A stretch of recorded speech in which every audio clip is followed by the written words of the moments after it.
날이 부쩍 더워지면서 시원한 캔 음료 자주 드시죠?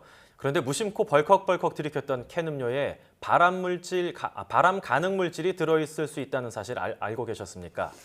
네, 이 발암 가능 물질 퓨란에 대해서 동국대학교 식품생명공학과 이광근 교수와 함께 자세히 알아보도록 하겠습니다. 안녕하십니까? 예, 안녕하세요. 네, 이 캔이라든가 통조림 속에 퓨란이라는 발암 가능 물질이 들어있을 수 있다 이런 얘기가 있던데요. 네. 이게 어떻게 가능한 건지 궁금합니다. 자세히 설명해 주시죠. 예, 이게 이제 퓨란이 현재 그 잠재적 발암 물질 또는 발암 가능 물질로 되어 있는데요. 요것은 이제 식품의 주 성분 중에서 탄수화물인 당과 그리고 이제 단백질의 이 아미노산들이 이 열을 처리하게 되면 이렇게 자연스럽게 발생하는 것이 이제 퓨란인데요. 그래서 이것이 굉장히 휘발성이 강합니다. 그래서 보통 그 다른 식품 같은 경우에는 이제 휘발이 돼버리는데 캔이나 통조림 같은 경우에는 이제 알다시피 그 상층 부위에 그 휘발하지 않고 오랫동안 남아있게 되는 거죠. 그래서 이제 캔 음료가 문제가 된다라고 현재 알려져 있습니다. 네, 이 발암 가능 물질이라는 퓨란이 대체 어떤 물질인지 좀 궁금하거든요. 어디에 예. 쓰이는 물질입니까?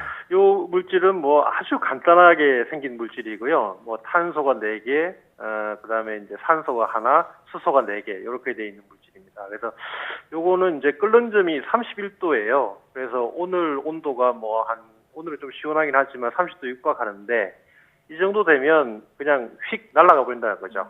그런데 이제 요 물질 자체가 저희가 과거부터 계속 그 친근한 그런 물질이었지만 국제암기구에서 이제 잠재적 발암 물질이다. 그래서 2B라고 현재 지정되어 있습니다. 네, 그러면 이 캔이라든가 통조림 식품 외에도 이 퓨란이 어디에서 검출이 됩니까? 이제 그 통조림이나 캔은 이제 포장재의 종류에 따른 분류고요. 이제 식품에서는 아주 다양하게 존재를 하게 됩니다.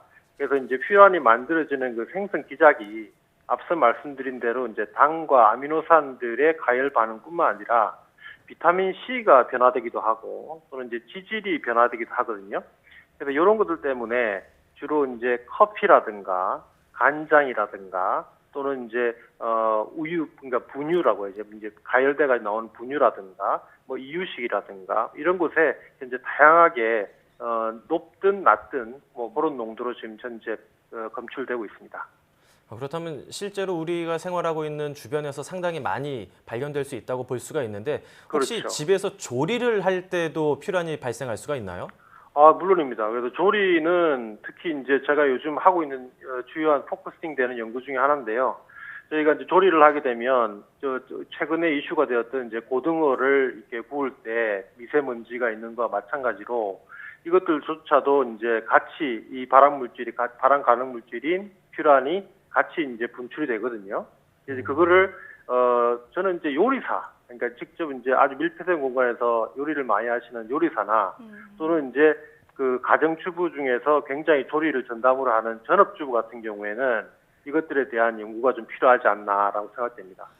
그렇다면 구체적으로 이 각 식품들에 어느 정도 들어있다고 볼 수 있는지도 궁금한데요. 네, 그래서 식품에서는 현재 뭐 ppb 수준인데요. 그래서 ppb는 10억 분의 1g 정도입니다. 그래서 굉장히 낮은 농도로 현재 한 1000ppb까지 나오는 것도 있는 반면에 뭐 2ppb라든가 그래서 아예 다양하게 ppb 단위로 현재 검출되고 있습니다.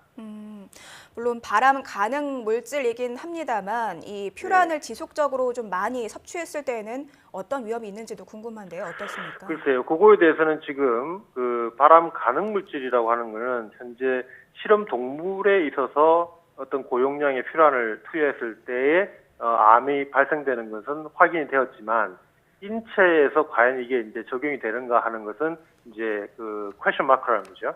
그래서 그것 때문에 국제암기구에서도 이것이 얼마 전에 이제 커피가 이제 발암 물질이 아니라고 나왔지 않습니까? 그래서 그런 것처럼 이게 등급이 왔다 갔다 올라갔다 내려갔다 승강을 하게 됩니다.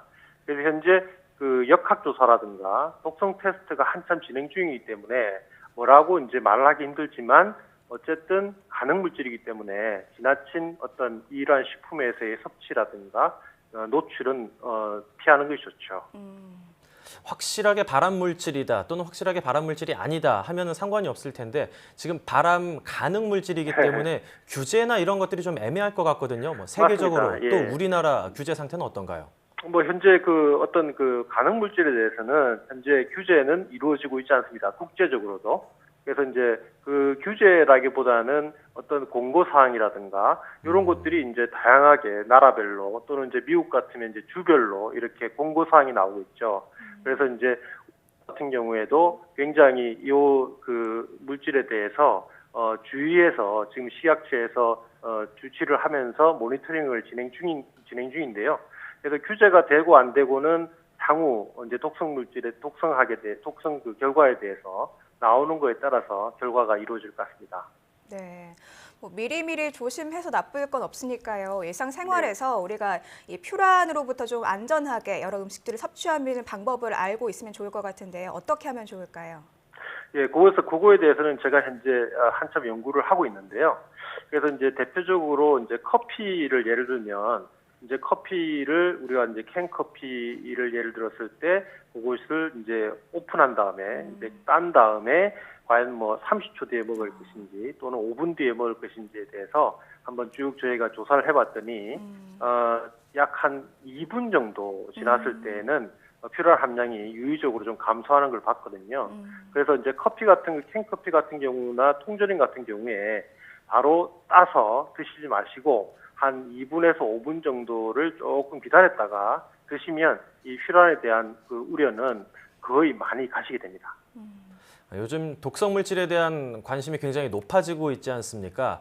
결국은 이제 많은 연구가 필요한 상황인 것 같은데 지금 우리나라에서 퓨란 연구는 어느 정도 진행되고 있나요? 예, 우리나라에서도 이제 식약처에서 2004년도에 지금 한 12년 가까이 되었습니다만은 2004년도에 식약처에서 이 물질에 대해서 관심을 가져가지고 어떤 지속적인 용역 연구와 모니터링 연구를 현재 진행 중에 있습니다. 그래서 저도 이제 거기에 참여해서 현재 열심히 그 연구를 하고 있는데요. 그래서 그런 연구들이 이제 그 밑바탕이 되어서 이제 향후 앞으로는 커피뿐만 아니라 이제 다른 어떤 식품에도 몇 분 뒤에 먹어야 될지 또는 어떻게 노출을 피해야 될지에 대한 모델 시스템에 대해서 현재 연구를 진행하고 있습니다. 네, 계속해서 이제 연구가 진행돼서 막연한 불안감을 확실하게 좀 씻어줬으면 좋겠습니다.